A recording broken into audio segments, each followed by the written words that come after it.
ဖြတ်မယ်အဲ့မှာညင်တသားလေးဆွဲပြီးတော့ဒီဘွားတင်းတယ်ဆိုလို့ရှိရင်လွှတ်လိုက်မယ်ပြီးရင်ဒီဘက်ကနေပြီးတော့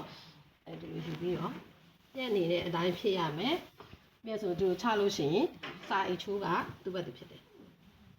နော်ဒီကမှာပြီးရင်ဒီတစ်ခါပဲဟိုဘက်ကိုသွားမယ်နော်တစ်ခါဒီဘက်ကိုသွားမယ်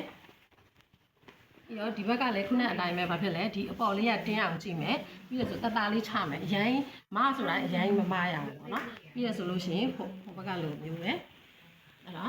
ဆိုလို့ရှိရင်ဒီလိုချလိုက်တဲ့အခါမှာဘာဖြစ်လဲစာအိတ်ချိုးဖြစ်တယ်ပေါ့နော်ပြီးရဆိုလို့ရှိရင်ဟိုဘက်ကိုပြန်သွားမှာဖြစ်တဲ့အတွက်တို့က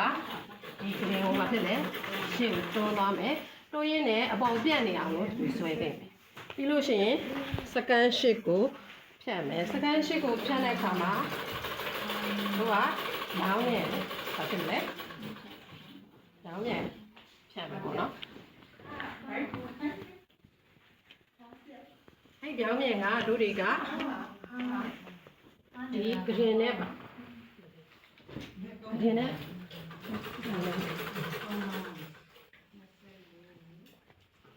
ဒီနဲ့တဲ့ယူတယ်